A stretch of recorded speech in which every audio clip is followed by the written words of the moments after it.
Hey Hi, guys. everybody. Hiya, welcome back to another episode of the Manna House Podcast.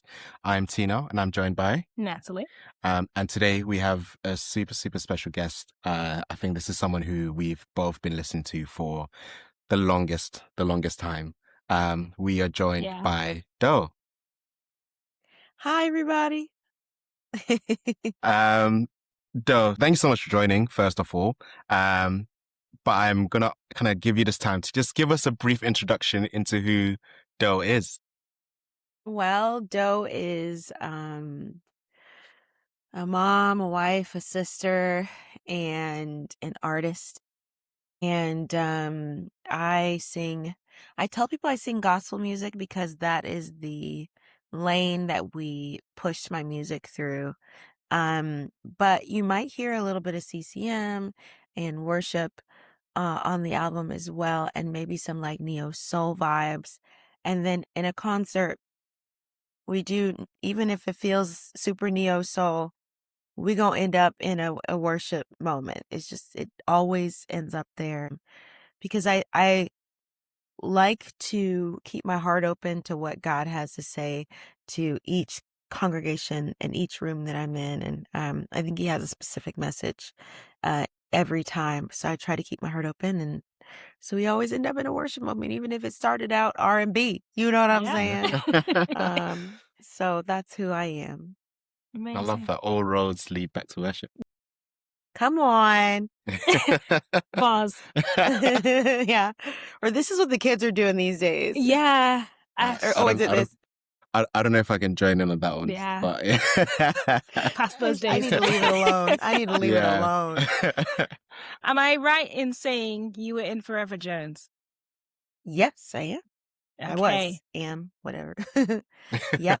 That's my family band. We love that. We absolutely love. So when we had you scheduled to come in, I was thinking, when did I first hear of Doe? So I moved to the UK in 2010, 2011-ish, from Zimbabwe. Okay. And the gospel music I used to listen to back home is like Southern African a cappella and Southern gospel and Gaither. That was the extent of my Nice. gospel music. Yeah. And then I moved to this new country, and like the music that other people my age would listen to was completely different. And I had a cousin, he had moved the year before, and he was like, I know you like music and I know you relate to people through music. So this is what you should listen to. Was it He Wants It All? And it was Forever Wow. Jones. That was Jeez. one of the first things that I was given. And when I tell you, it made sense because He Wants It All went triple platinum in my church. Like everyone Oh. was absolute. And you know, when you first hear a song, you're like, where this is an amazing song, but I hadn't had anyone just introduce it to me because everyone was just like, you should just know this. Yeah, like it's Forever say Jones, you come on, know? guys. You should just... I'm curious, what was it like being in a band with your family? You know, me and my brother were talking about this because somebody asked him this question the other day at the end of he came to the last night of my tour, and someone asked him, what was it like being in a family band? And he was like, normal. He said it was normal. And I realized that, yeah, it was just our norm. It wasn't like, we never did it like begrudgingly. We never like hated doing it. It was interesting because we were a very musical family anyway, as individuals. We were musical, and so it was fun. Early morning radio interviews, we were there, but those were hard. The early flights were hard, but when we hit the stage, we had a lot of fun together. I mean, there was a lot of nerves and stuff, but and my dad made sure we were good musicians. If we were going to be playing, we needed to be good, at least at playing our music. We was going to know how to play our music really well. Yeah. And but he wasn't like a Joe Jackson at all. I mean, he always made the jokes. That's so funny. Because people always wanted to know if that's what it was like, and it just wasn't. It wasn't that way. But yeah, so it was normal. It was our everyday. And you mentioned kind of having the musical family. Your parents were also, I'm guessing they also had their own kind of musical journeys before they had the family and Yes. decided. So then what was that process then like of seeing their musicality and their networks and you being like, oh, we're part of this? Yeah. What's that relationship like with your parents, especially now that you're a parent yourself? So, my parents, they was involved in some things, mainly like songwriting. So my dad wrote, "If you can use anything, Lord, you could use me." He wrote the song. way. Yeah, he wrote the song, which a lot of people don't know this one, but Mighty God. I don't know if you guys ever sang, "You are a mighty God. You're a mighty God." Yeah, so you don't know that, so I probably shouldn't even brought that one up. But No, just No, you're now giving we're us, gonna sing it. yeah, you're giving us more music to Oh, go yeah, listen yeah, to. So thank you. yeah. Yeah. Did y'all ever sing, "We declare your glory in this place, oh Lord, we declare"? Are you lying? No, I've heard it, You but we heard that? never sang it. Okay. I'm Southern Gospel and a cappella from Southern Africa. So Southern gospel. you're Totally. introducing me to new things right So now. you're like, because he lives. That you? Yeah, Okay. Yeah, that's me. Then you're not gonna know none of these. No. If you can use anything, Lord, my dad loves that song. Like, Yeah. my dad used to sing that song to me. So like, Yeah. Oh, I'm like, I love that. Yeah. Yeah. So Dad wrote that song, and so we would go places and hear their music sometimes, and then Mom and Dad traveled for years, just the two of them, and Dad would just be on the piano and Mom would be singing. And they would sing together, and it was so beautiful. Every time they would hit the first note, to watch people be ministered to by their gift. They would sing over people. They would prophesy to people using their gift of music. And so we just grew up watching that. Both sides of my family are musical. My dad's brothers and sisters had a group called the Jones Family, and they have an album out. And so my dad always thought the Lord told him one day you're going to travel around the world with your family. He thought that was his siblings. My mother was diagnosed with a severe disease and told she'd never have kids. And then God healed her body, and she had 5 natural children. And that was the family that God used to travel around the world. And so it's just a really beautiful connection and story when you think about how God connected those dots. And so anyway, nowadays, my parents are pastoring at a church and in Dallas, and I'm trying to bribe them to leave and move here because I have another baby on the way, and my brother just had his first baby, and they're not the executive pastor, so like you make some good points. you know what I'm saying? Yeah. We need you here. There's a ministry here that has Think of the space for you. grandbabies. Think of the grandbabies. Yeah. and we might have a Jones group part 3, Yeah, like Yeah. 3 Let me different tell you something. generations. Let me tell you something. Music is hard. My kids gonna be accountants and doctors. You're like, well, Jenny, I need them to make money. I love that. Yeah. That's actually crazy because you married a musician as well. So I know. And you know what's so funny is both of us did not want to marry an artist. We were both like, I'm never going to marry an artist. and look at God. And here we are. God was like, You be guys, doing things without my we're starting permission. something. Yeah. I feel you. Me too. Me too. She was like, I don't want to marry an artist, and here we are. Look at that. There you are. And then he was I'm like, not let's sure build how a that studio in happened. our house, Exactly. Right.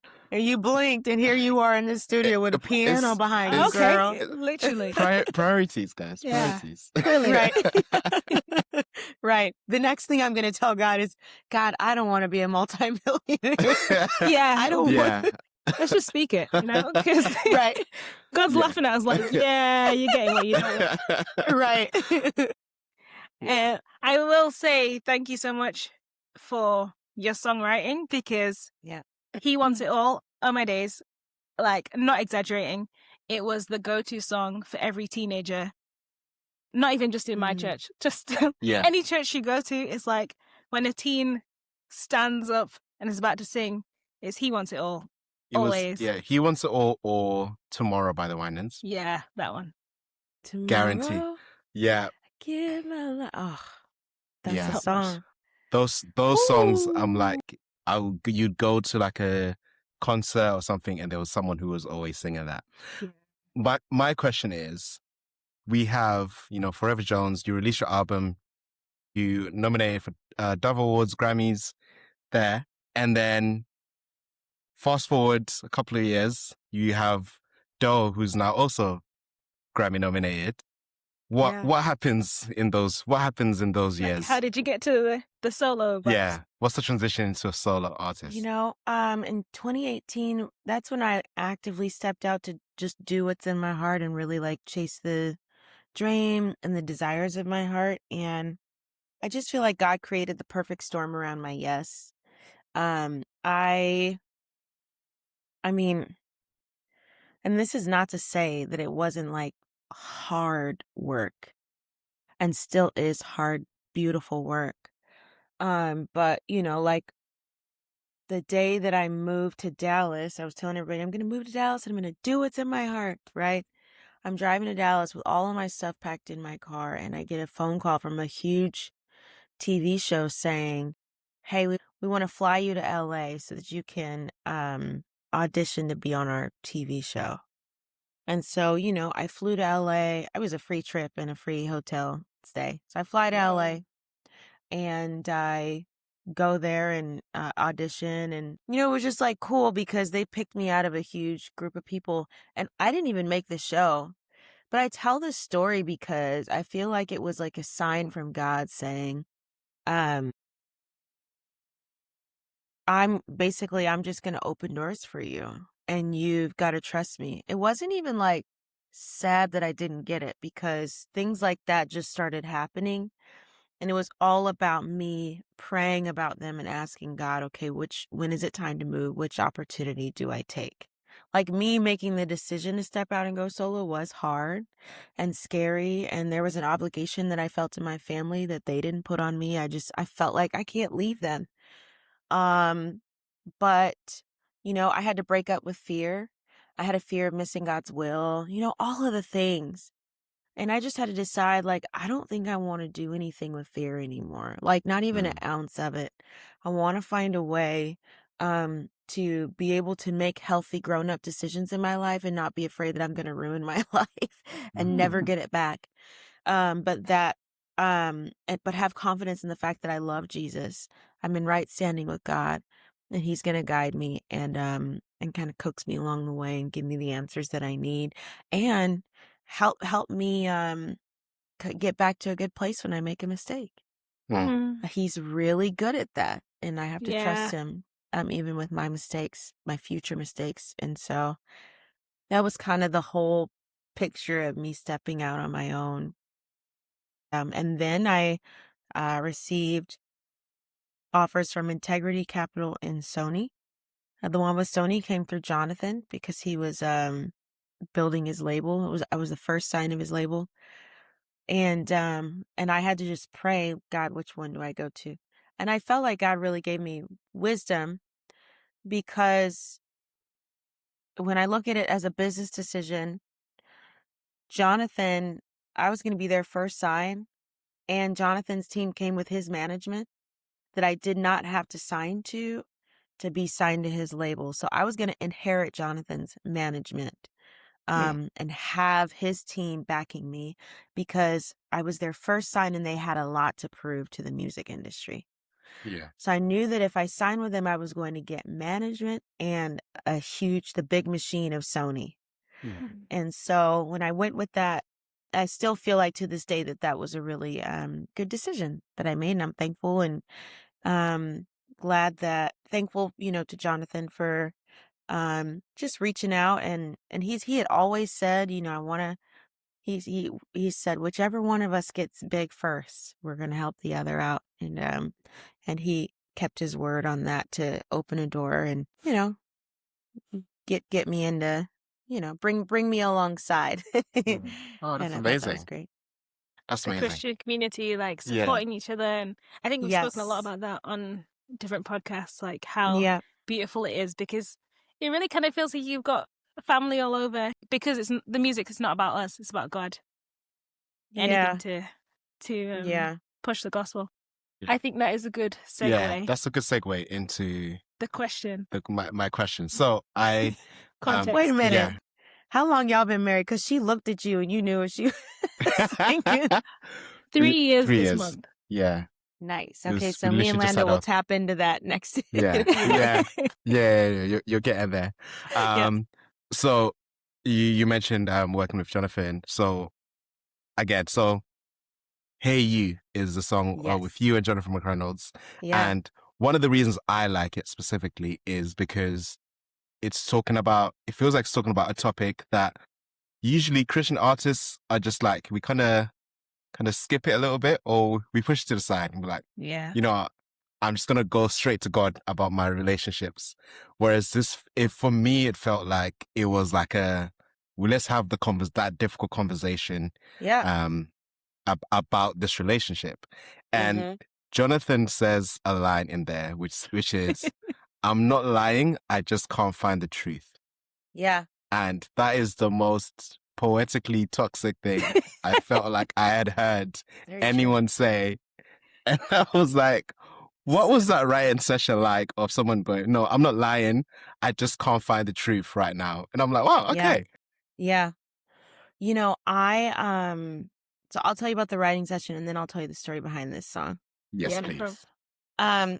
In the write, I needed a second verse and didn't have one. So in the studio, we knew we wanted to record that song because it was a good one. And it was just me and a bunch of guys. And that song was about a guy.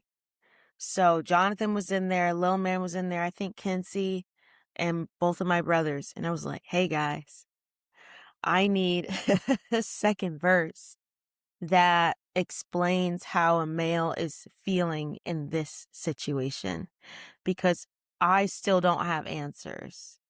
And I just took advantage of that. And Jonathan actually wrote that line. I'm not lying, I just can't find the truth.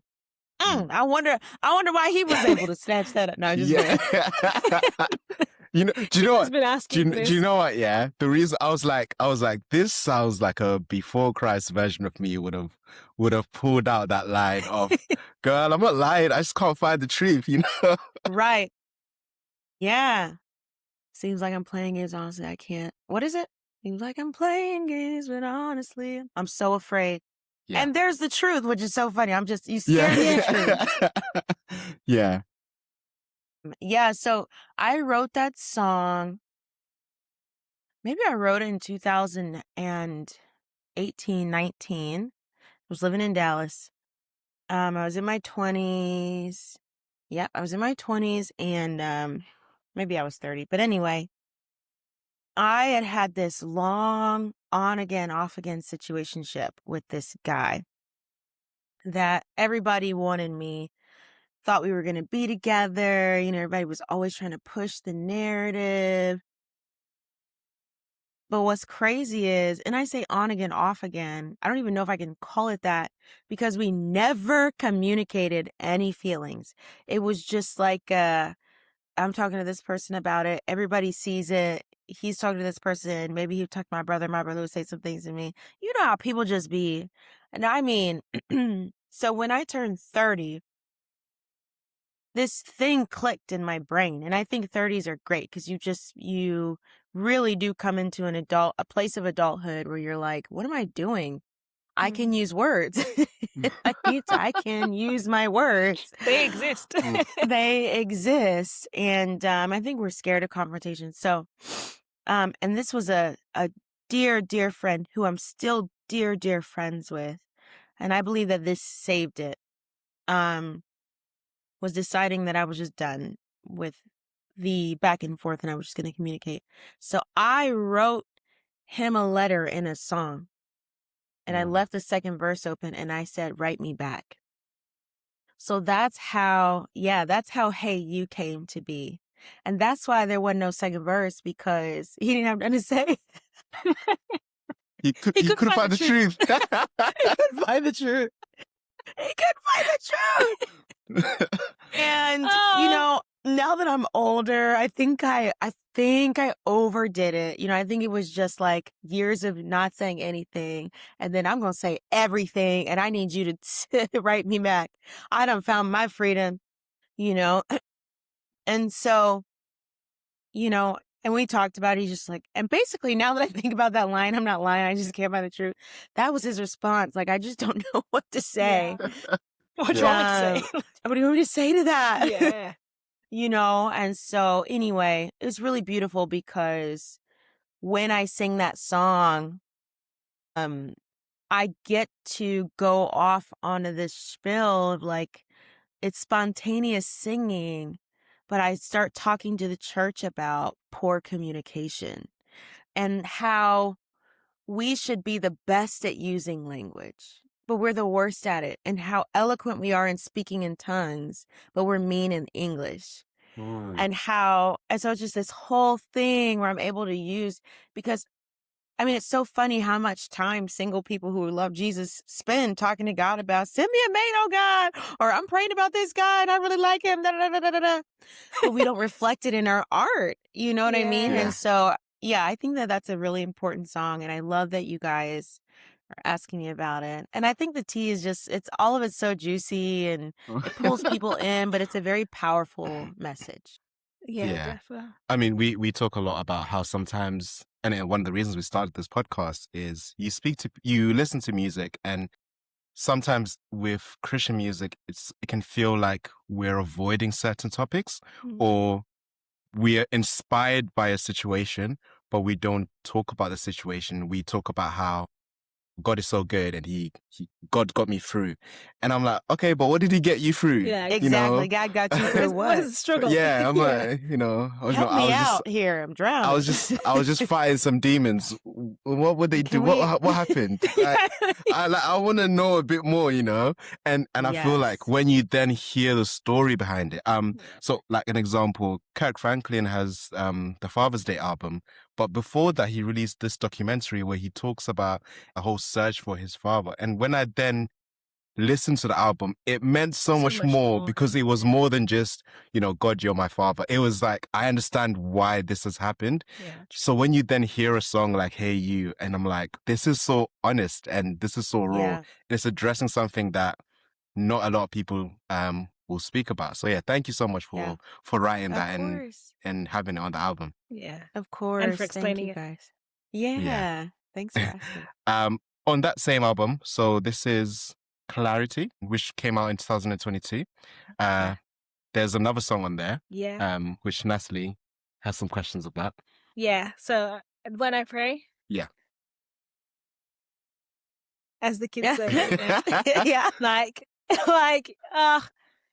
just beautiful song. Aww, and I'm not alone in you. that. I think this is your most streamed one, I believe. So yeah, can you talk us through what was happening in life and like what inspired this song? Because again, it feels like an honest song. Yeah. I woke up from a dream about a family member, and it was not a good one. And I took a flight to go see that family member and stay with that family member. And I just was like, okay, I'm not going to try to push my heart's desire on them. I'm just going to be around them and be fasting and praying for them and just leaning into God around them very intensely. And while I was with them, we did a write. We just decided to write together because I was writing for my album. And they put on a piano loop, and that song just dropped on us in like, I don't know, had to be like an hour. It just was like there.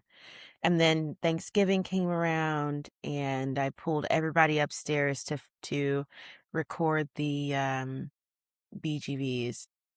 So, and that was supposed to be just demo, but it ended up being they just kept it, because sometimes the emotions are perfectly in the track. And so that's where that song came from. Yeah, my brothers were a very, very important part of writing and producing on that song, and they did a great job. And I've gotten very little flack about that song. I've gotten some, I've had like an artist pull me aside because they didn't like me saying the word. I don't know how you guys feel, so I won't say it here. I think I might know the word. Yeah, I'm happy with it. It you're cool. conveys that, like I Yeah, said, they didn't like me saying hell if I know. And I I in a Christian song, I get it if I was doing it to be like cool or edgy. Um, but on the other side, there's that scripture in Philippians 3:7-11. Um, Therefore I count everything that I've gained as a loss when compared to the surpassing greatness of knowing Jesus Christ. Furthermore, I count it as rubbish. And they translated that more in a more palatable way than he really said it. When he says rubbish, he says something that equates to what we would use as a curse word for a pile of poo today, because he wanted them to understand just how low he was counting his accomplishments in comparison to the surpassing greatness of knowing Jesus Christ.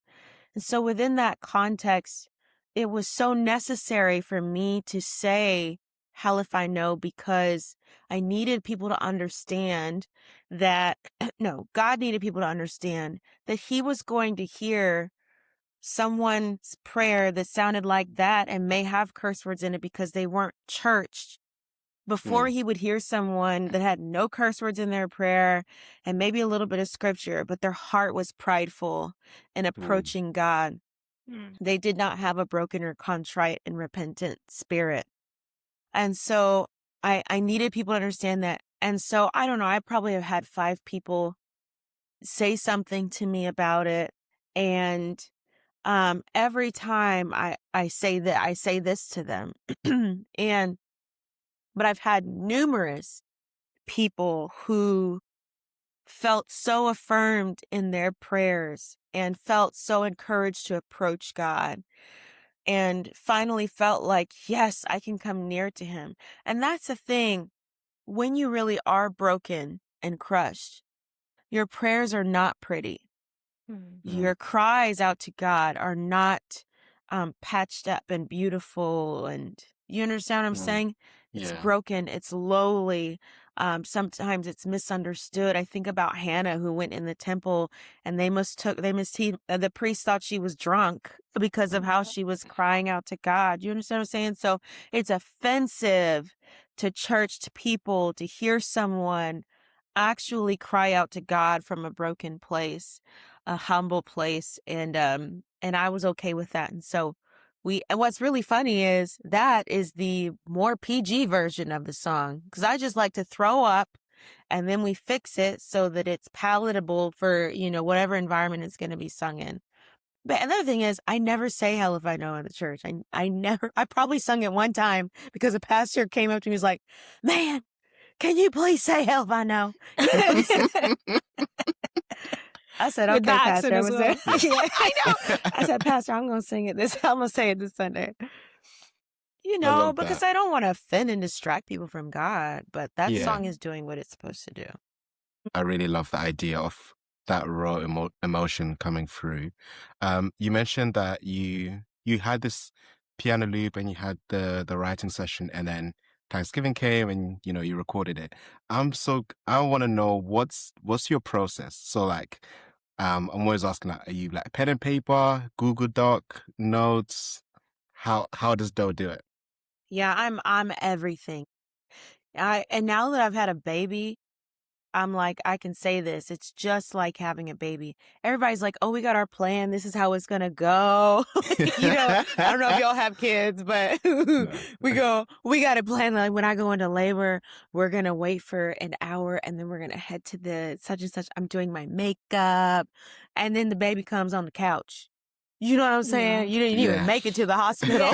You know what I'm saying? And I like to make room for a song to come and be birthed, however it's going to be birthed. So I have done it all. I've written a song in a car on my way to church because it was dropping on me, and I was like, I gotta make room for this right now. I wrote a song about my science book one time when I found it, and I was like, well, it's a love song, and I turned it into a love song. Who Please would have release that thought one. we'd ever find each other? Yeah, because I was about to have to pay for that. It's iconic. Yeah, I love girl. that. And I think that's what you have to do. And also, I think, probably also like read the people in the room. Some people are more structured and they have to write a certain way. And because I like to write every which way I can fit into any situation. I want to say something though. I have to say this because I think it's very important. I want to challenge everyone who's listening. If you're a songwriter, every now and then, I want you to take a pen or a pencil and write. Write the words. Let's see. How did I say it? To trace the words with your hand that your soul is trying to communicate. I think there's something scientific and beautiful about you tracing the letters that your heart is saying. And there's a deep connectivity. There's something that happens between your brain and you communicating it when you write the words down. And I don't think that's something that we need to completely erase. One time I said that in a session and got made fun of, but I just think it's really important. I know it's hard to do in group settings because you need a Google Doc, but I don't think we need to give up writing, as a whole. We'll definitely, you know what? We're going to clip this. We're going to put it, this is now the Doe Jones Songwriting Challenge. Make sure you have pen and paper.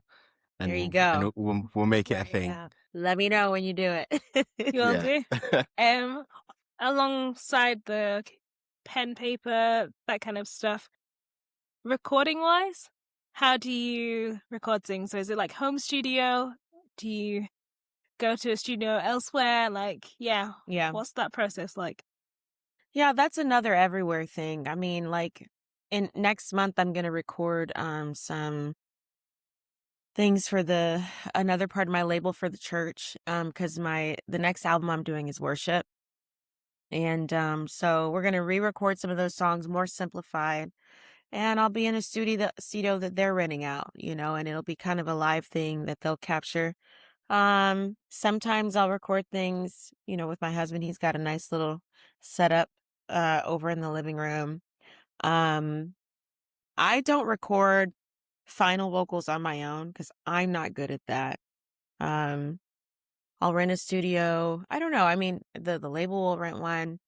But if I want to do it and it's like, oh, I'm going to do this, I'll either go to my brother's house because he's really great at engineering, or I'll ask my husband to help me record a vocal.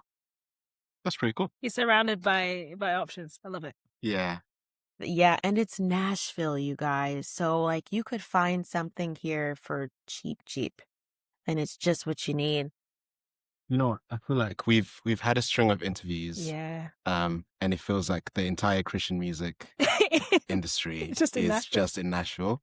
I'm like, do you guys live in the same house or like what? What's happening? Because we literally we interviewed Ryan Shirley, Caleb Meekham. We interviewed the Spradley family. Like everyone's just like, yeah, we moved to Nashville. We're in Nashville. So yeah. So you might have to visit, record some stuff. Yeah, the city is like built for creatives, and even like tax write-offs. The state, they really understand what we need to be successful. So there's a lot here, especially if you're starting out. Now it's starting to get expensive, but you can live outside of Nashville like I do and just drive to wherever you need to be. Come on, guys. you know, don't encourage him. He will. You know what? He'll be like, we're leaving. Let's go. Yeah. I've moved country once before. Really? I'm not afraid. Where are you guys? Yeah. So we're in the UK. We're in Doncaster. In the north of England. Yeah. Wonderful. Yeah. So. But we're committed to the studio ministry, so we can't go now. Yeah, we can't go right now. Look at her. Yeah. Look at her telling you now. Don't you get no ideas? Yeah. That's what that look was. I know. I was going to set up the Manna House Nashville branch, but anyways. Okay. Anyways, we love it. Gotta catch the vision. Anyways. Perfect. Okay. Another song that I wanted to ask about was Holy Okay. Hands. Yeah. I think we were looking at the credits and like who was on the song, and there's a list. Yeah. I was like, Probably wow, about okay, 15 people. yeah. So what's the story behind that song? They were not in the room when we were writing the song, the lyrics and the melody. But the producer, his name is Slick, and he will send tracks, pre-produced tracks, and that's like, I don't generally write like that. But sometimes I'll write to a fully produced track. And he'll build it out around the changes that we make. And so all of those other writers are like, that's how they do it in like R&B or hip hop sound. They make sure to credit everybody as a writer who like played guitar or did certain things on the track. So I haven't met everyone that's listed there in person. And I don't dislike the way that they do that. I think it might be a little bit confusing to people who are like, man, that was a big, massive writing room. But yeah, so that's the story behind that. I wrote that idea, and then I was like, man, I'm struggling. So I FaceTimed Jonathan, and we kind of hashed out the idea to like, I don't know, paint a picture of the gospel and salvation within a song surrounding the revelation of holy hands. And so that's what that write actually looked like. You saw people who have regular collaborators, but then you have someone like Jonathan or your husband, your brothers, who you have these almost, it's more than just a professional relationship with these people. Yeah. So how do you switch from, brother sister mode to we're kind of turning on writer brain, or like you're having a conversation with your husband and then now you're writing something together, or like your friend that you've known for a while in Jonathan and you're now swapping to writing? It's actually that's not a hard transition to make because it's such a like quirky, spontaneous part of who we are. So like I said, I found my science book and wrote a song. You just kind of switch into gear. And, for Jonathan, since a lot of people know who that is, I mean, I might just like shoot him a text and be like, hey, you got a second? I'm working on a really great song and I really need to hear your ideas, right? I'd love for you to hear and see if you get anything back. If he doesn't, then I work on it on my own, or I text it to him. I have a couple other writers. One is Dewan Hill and Mitch Wong, who they're always at it. You see their names on stuff. Mitch is the guy. So I'll be like, Mitch, I'm done with this idea. Actually, this is the first time I ever did it was with Dewan and Mitch. I was like, I'm done with this idea. I think that you're the person that needs to add a verse and a bridge and I'll just send it lyrics and all, and he'll send it back. So yeah, I mean, there's no like switching to friend mode. I think the hard thing is making time to just spend time together and not do any music, like the first time I met Mitch, I went to another person's house and we all had dinner. His wife was there. We were at another family's house, and then we played Uno afterwards. That was my first introduction to Mitch Wong. And friends. Wow. Yeah, and I would love to do that more often with the people I write with. I was gonna say Uno can make or break friendships. Oh. Yeah. Y'all play spicy Uno? No, we play competitive. There's a lot of Natalie's friends who refuses to play Uno with me now. Like she would rather play any other game. No, it's because you're brutal. If it's +4, it's +4. What can I do about it? Do you guys cheat? No. I don't cheat. He's very like good at winning. Let's just say that. Oh, wow. How do you be good at winning? Well, that's because you guys have never played with me, but I digress. I will leave that alone. Challenge and let you. I'm actually just good at smack talk, but I suck. I mean, it worked. I'm really good at smack talk. Amazing at it. I love that. All right, you have 2 new songs that came out this year. One with John Batiste and the other that came out on the 1st of May. So can you tell us a little bit about the story behind Black Boy and then your latest song? Yes, Black Boy, I wrote in 2020 because there was a lot going on in our world. And I began to see that Black women, we have within our culture and the diaspora of just Black as a whole, we have songs about us that are empowering to, brown skin and hair and all of that. But there's nothing empowering for Black men that says that there's room in the world for you to be vulnerable. There are shoulders for you to lean on, and that Black women love you and the world loves you, and we want to lift you up. And so that song actually just spilled out of my wounds in 2020 as I began to realize some healing that I needed to do, but also recognizing the wonderful Black men around me. And that is my father, both grandfathers on both sides of my family, my brothers, and just wanting to support them. And so I knew that no matter what race I married, that if I had a son, he would be Black because I would be in him. And so I wanted to write for my Black son as well. And now I have one. And my husband, I've got 2 Black boys. And so, yeah. So then I went into the studio with John Batiste in, July? And we wrote the bridge. And he produced it, and he handled the song with care and conviction. And so I'm really thankful for that. As a Black boy, thank you so much for the song. Of course. We've been listening to it, and I'm like, yeah, like you said, just something about being allowed to be vulnerable and knowing that you are loved, especially coming from Black women as well. I think it's a beautiful song. So thank you so much for that. Thank you for saying that. What was it like working with John? Crazy. He's another musical hero of mine, and I'm not. Do you know what? Even the music aside, every time I've seen him come up on my screen, it feels like he's got such an infectious energy about him. Yeah. Just like as a great person. If John didn't play piano or any music, I would want to hang out with him. Yeah. You just want to be like, why are you so cool? How?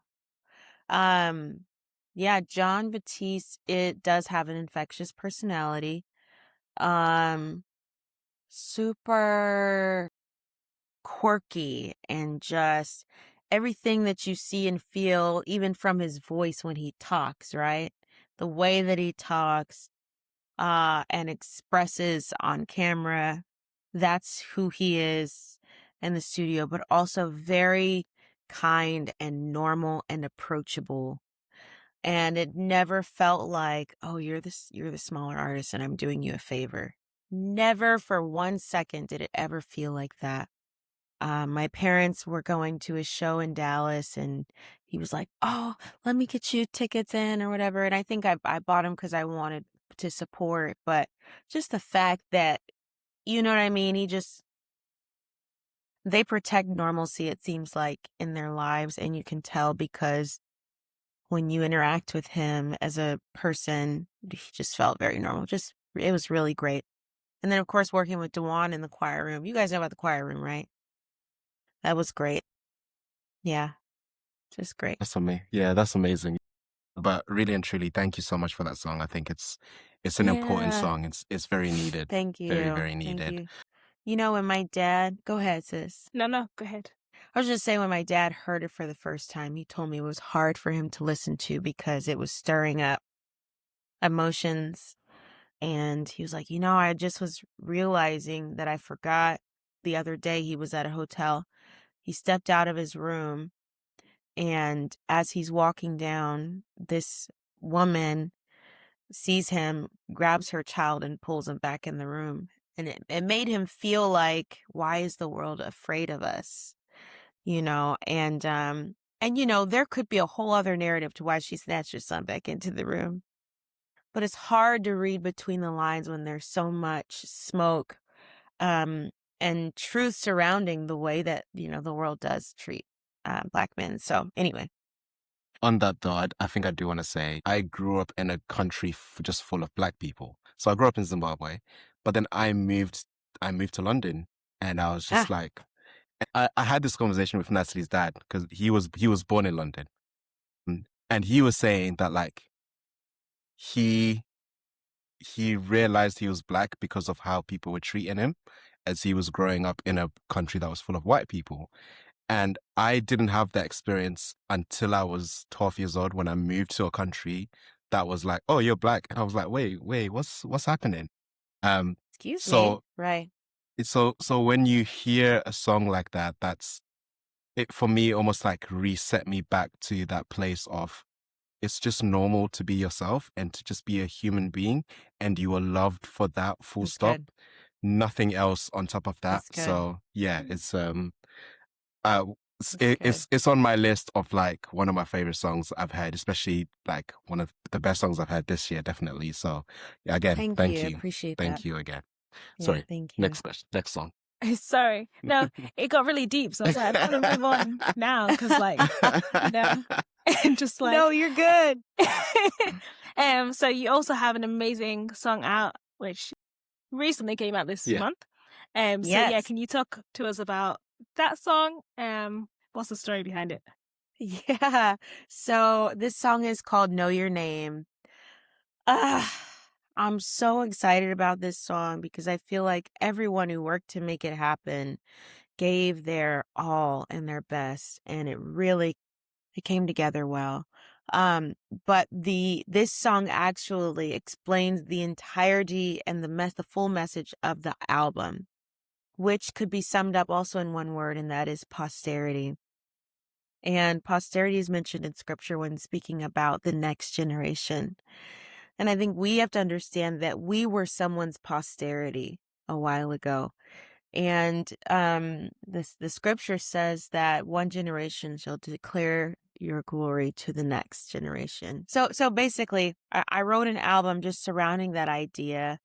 And I asked myself, what does posterity sound like in a room sonically? What does every generation sound like in a room sonically when we're congregationally sending up praises to God? And so that was the question. So Know Your Name kind of just answers that question.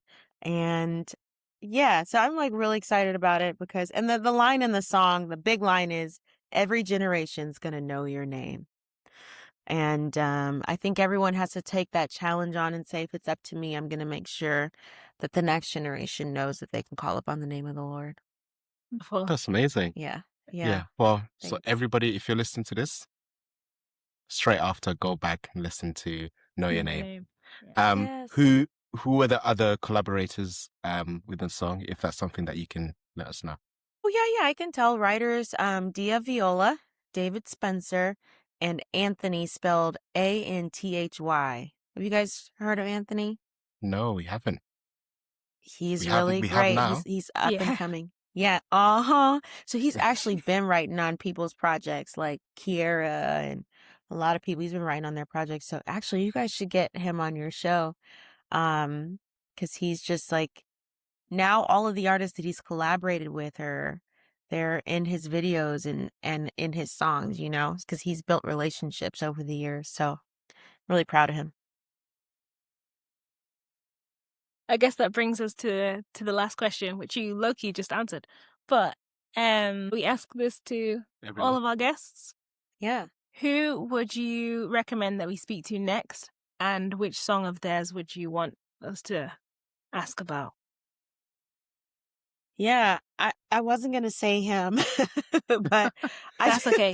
You can say multiple. Sorry, there's no limit. That was the warm-up artist for us to go and message. Definitely. The reason why I thought about saying him when I was saying his name, but then I was like, I would butcher every name that I tried to mention of his song. I can't think of one. Because I just started consuming his music. Yeah, so actually this is going to seem really biased, but I don't know if you guys know who my husband is, or if you've heard any of his music, I Am Sun. Yeah, we've had. Yeah. Have you guys heard of his music? Yeah. He's on our playlist. Oh, is he on your playlist? Yeah. He just has this like, and actually I wouldn't be saying nothing if I didn't like his music because that's how I grew up. Just be honest. But he has this song called Slow Down, and it speaks to me in a world that is rushing me to be on time or early for everything, which causes me to question if I am late all the time. And I don't want to be in that mindset when it comes to my relationship with God. And so I actually have never asked him the story behind that song, but that's one of my favorite songs is Slow Down by I Am Sun music. And I think that's I think that would be a great artist for you guys to ask. Yeah. I want to ask, when did it come out? Slow Down came out, I'd say maybe like a year or two ago. A year and a half ago. Yeah, Slow Down came out. Before you guys got married, he was definitely making music, right? Oh, yeah, he was. Yeah. So Cool. if you're thinking of a song that touched your heart, you probably are thinking about Always With Me. Because that's the one that came out, the song for anxiety. That's the one that came out too before we were married as well. And you know what's so funny is I don't even know if you guys want the name of two artists, but I was going to say Coldplay. That's why I was like, is this somebody that you guys are going to interview on this show? Listen, we're going to be like, don't send us. So yeah, you guys whether ask they Coldplay. say yes or not. Yeah. Also, she wants to know about Fix You. Can you let us know? I do want to know about Fix You. That was my song. Like, how did you guess? It's the song. Yeah, it is a song. Well, Melvin Crispell just covered it, and it's going viral online, and you can hear. Go ahead. There are songs that you listen to, and you're like, that is a gospel song. It is. It's like Miley Cyrus's The Climb. That's a gospel song. Yes, that's true. I can't lie. Someone said that about Lion King. He Lives in You. They're like, that's a gospel song. Yeah, that's some songs. Whoa. I just yeah. Mind blown. And do you know what? Yeah, the reason why I went straight to Fix You is because we went to this. We went to this like conference that was being held by a group from Nashville. Actually, they came to the UK, and we went to the local church where they were singing some songs. And we walked in. It's like a community project. Yeah. The guy was leading worship, and his final song was "Fix You," and I was like, yeah. You see what I'm saying? But I was like, this makes so much sense. Why have I never thought? The worst thing is, I didn't actually flinch because I was just like, yeah. And then I was like, wait. You said, wait a minute. Like, huh? Okay. Well, how did we end up here? Like, wait, was the group called Porter's Gate that came to London? No, it wasn't Porter's Gate. It was The Objective. But they're from Nashville. But I do love Porter's Gate. Because I'm coming with them to London in July. Well, then we'll see you there. We'll be there. We all gotta hang. I'm serious. We all gotta hang because y'all like to laugh, and that's my type of carrying on. Love that. We're gonna come down to London. We'll bring the Uno. Bring bring Uno, please. Yeah. Please. We're winning. Just letting you know. Yeah. I was gonna say, my sister's gonna correct me, like, if I'm right or wrong, but I'm pretty sure that Orlando, I Am Sun, released music. And my sister sent it me. It was like, this is beautiful. Love it. And then later on in life, she sent me like, wait, Doe and I Am Sun are together? Like, huh? What? And I think we just had a moment like, huh? Yeah. Like, so, yeah. It's like it is two characters from your favorite shows just meet. And you're like, this. Oh, that's so special. And this is the second time it happened as well. Yeah. Yeah, there's two other artists who we used to listen to separately, and then we're like, wow, and what is happening? And they found each other. And then we actually interviewed one of them, and we were just letting her know, like, you know, we got married, and we were like, wait, you listen to them? I listen to them. They're married now? Honestly, huh? That's crazy. Y'all got a Very, little very something cool. prophetic going on. Who y'all listen to right now? I want to know. So we can Yeah, let's get up the give me the playlist. tea. Give me the tea Yeah, so we can converge when Who's it coming happens next? again. when Right. we're in London playing Uno, we'll let you know. Yeah. You know, we can't do it on record, guys. Can't be on Exactly. record. Yeah. Just in case I'm wrong, innit? Yeah.